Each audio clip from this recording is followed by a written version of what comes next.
Olá a todos, professor Mário aqui, dando continuidade ao tema de pré-operatório, abordaremos os problemas pulmonares.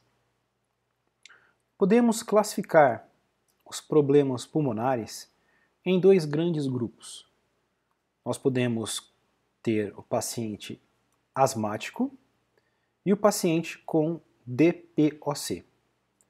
Primeiro, abordaremos sobre o paciente asmático.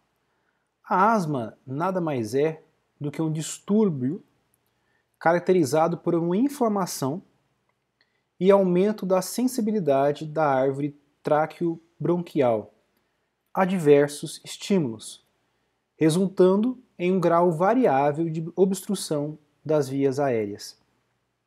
Então visualizem essa imagem, onde nós temos à direita uma via aérea normal e à esquerda uma via aérea inflamada, com inflamação, sendo que essa inflamação ela causa uma diminuição no lúmen no interior dessa via aérea. O que é importante entendermos para tratar um paciente asmático? Ora, nós temos alguns fatores etiológicos importantes, aos quais são alérgenos, farmacológicos, a própria poluição, fatores ocupacionais, infecções e exercício e estresse. Quais são os fatores, então, alérgenos que nós temos que poderão desenvolver ou são fatores etiológicos da asma? Vejam, a fumaça, a poeira industrial, o pólen, o ácaro. Os fatores farmacológicos, nós temos a aspirina, o ibuprofeno, a poluição e a própria inversão térmica brusca. Os fatores ocupacionais, nós podemos elencar alguns, como por exemplo, o pó de madeira, o pó do piso, algumas infecções, principalmente as infecções respiratórias pelo rinovírus, a dor, a ansiedade, a raiva, o medo, são todos fatores etiológicos da asma. E para abordar a importância da anamnese neste tema, nós temos um quadrinho aqui simbolizando um professor e a sua aluna, e o professor questiona a aluna e falando que a anamnese é essencial na avaliação do nosso paciente e pergunta a importância de algumas perguntas. Então, o primeiro questionamento que o professor leva é que na anamnese é importante indagarmos ao paciente se ele tem ou teve asma ou alguma doença pulmonar. E a aluna responde que essa indagação ela é feita porque uma resposta positiva ela deve estimular o cirurgião dentista a conduzir um diálogo mais aprofundado com o paciente, determinando o problema específico, a sua gravidade e significância para o plano de tratamento. Outra pergunta importante é se o paciente já tem, se o paciente tem ou já teve alergias a medicamentos, alimentos e o próprio látex. E a aluna responde que aproximadamente, essa pergunta é importante porque aproximadamente 50% dos pacientes asmáticos são portadores de asma extrínseca, ou seja, aquela asma cujos episódios agudos são precipitados por um alérgeno. Exemplo, como dito anteriormente, o tabaco, ácaros, fungo, o pólen. Outra pergunta importante para fazer o paciente é se ele está fazendo uso de remédios. Por quê? Porque muitos pacientes com asma, principalmente as crianças, elas fazem uso de medicamentos no período entre as crises, para prevenir, reduzir a frequência da sua própria recorrência. E a aluna continua. As categorias dos medicamentos mais comumente utilizados incluem agonistas beta-adrenérgicos de ação curta, inalatórios, corticosteroides, cromolina, antagonistas dos leucotrienos, teofilina, e anticolinérgicos e a própria adrenalina.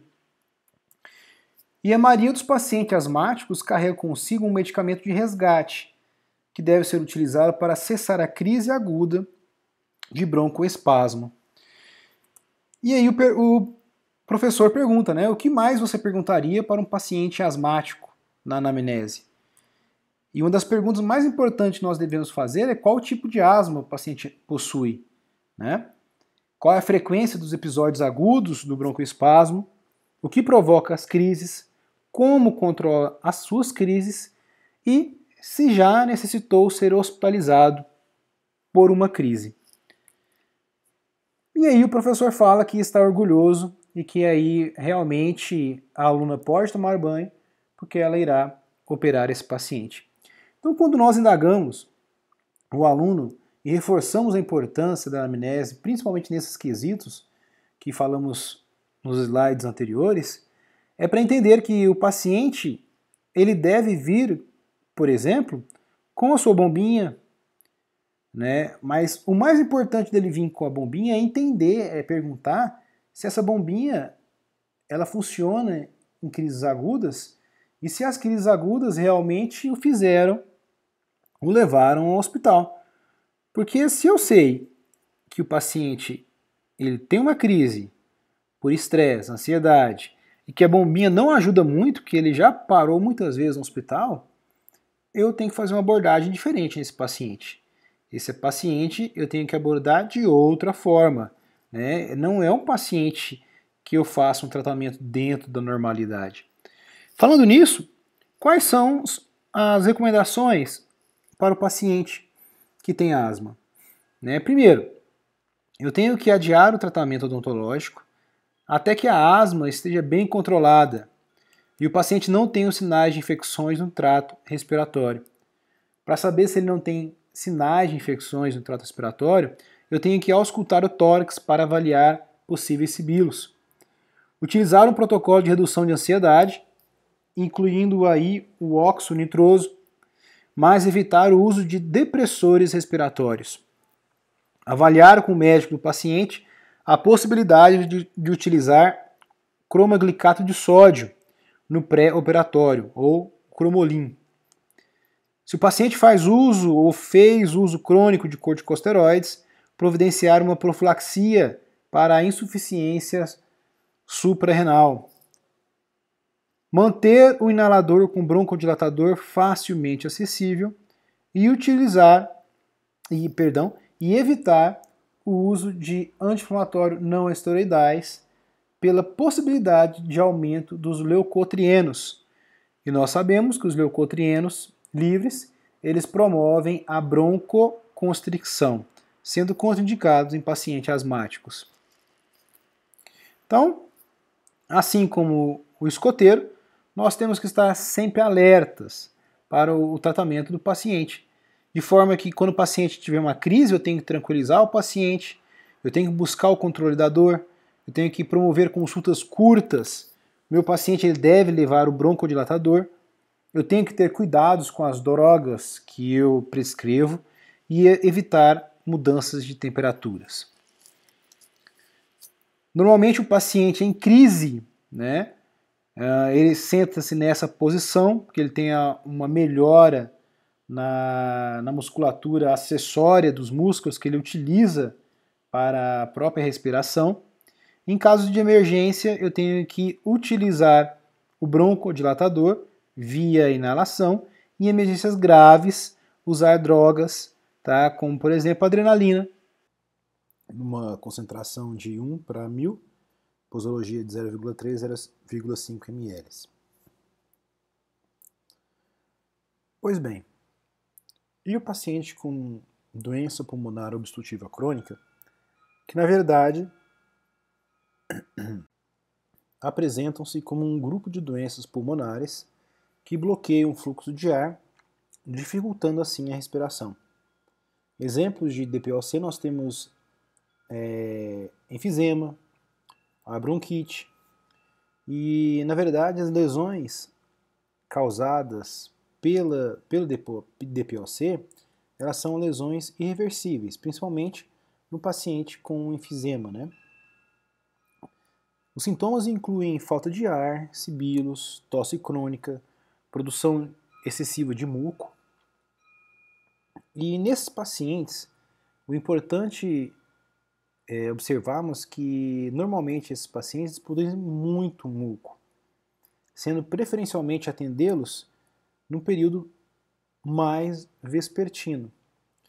Então, a grande diferença desse nosso paciente para o paciente com asma é que nós devemos evitar a administração de protocolo de redução de ansiedade com oxigênio, conforme dito anteriormente. Segundo, vou atender esse paciente no período vespertino com o intuito dele realizar a eliminação de secreções durante todo o período matutino e início do período vespertino. A grande diferença do paciente asmático com o paciente com DPOC é essa. Normalmente também o paciente com DPOC, ele não consegue ser atendido em uma posição de supina. Ele tem que ficar um pouco mais sentado do que o paciente com asma. Com isso, finalizo a minha apresentação. Nós segmentamos a nossa aula de pré-operatório em várias pequenas aulas e aqui encerra-se as considerações do paciente com desordens pulmonares. Agradeço a presença de cada um. Muito obrigado.